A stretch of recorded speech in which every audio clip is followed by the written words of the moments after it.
With me now is former president of Georgia and opposition in Ukraine, Mikheil Saakashvili, an opponent of Vladimir Putin and someone who's done business with Donald Trump, which makes you, sir, a great guest to discuss all this. So thank you for joining me. Thank you for inviting me, Alex. Mr. President, the U.S. intelligence report here hit home, at least it must have for you, because Russia interfered in your elections in Georgia.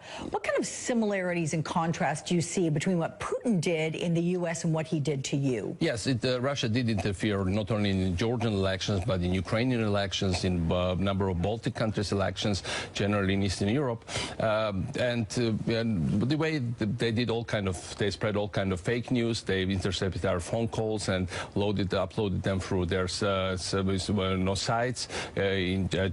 just before the elections. And they used all kind of other dirty tricks. Now, having said that, I'm quite surprised that finally it took so long to get this topic to the top of intelligence community agenda, because back then in 2012, obviously we were all the time informing also our friends in America that this was happening, and most of the time the signals we got from Washington is that you are overreacting, please calm down, just go back to your democratic process. So I saw finally that President Obama acknowledged this in this interview, but I remember back then in 2012, Director Clapper, for instance, when he was asked about it, he said, well, the main issue is whether this president, who's considered to be pro-American by the Russians, whether he will extend somehow his stay in power, and that might be a source of tension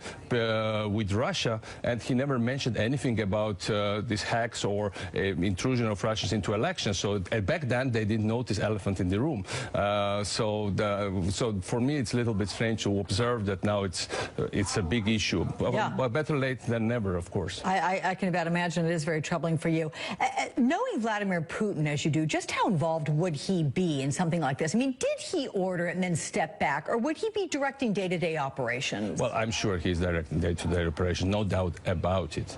I mean, this is the guy that would know every detail and even boast in conversations with me about their intelligence knowledge, about the operations. He likes to be in control. So in fact, what I hear these days in America, when I hear so much talk about Russia's role, it should be like a music to Vladimir Putin's ears, but for simple reasons, because he seems so powerful and he projects this force on the entire region. So I don't really believe he could influence through hacking or anything else the outcome of U.S. elections, obviously, and very few people believe that. But, however, by underlining this role, by showing that he at least, was a big player, he certainly is perceived as a big winner inside Russia, and he projects it up on the whole entire neighborhood. Right? So what do you think his end game is here, other than inflating his own ego?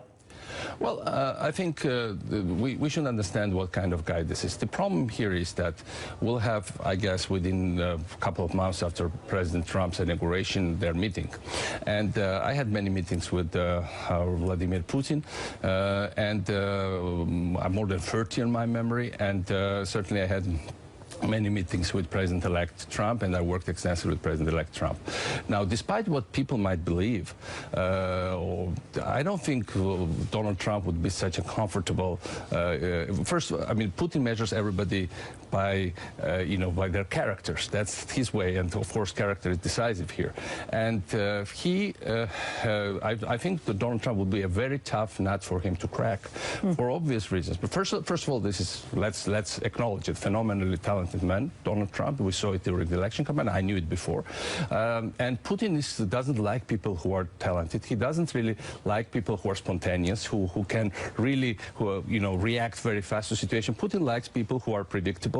And I think what President Trump brings to office, it's not only his strength of conviction, which is very, but also the lack of the political biography. It's an asset. It's an asset because it makes him unpredictable. Putin likes predictable guys. The other problem here is when I saw last time Vladimir Putin, he told me, your friends in the West give you lots of nice promises, but they never deliver. I don't give you nice promises, but I always deliver.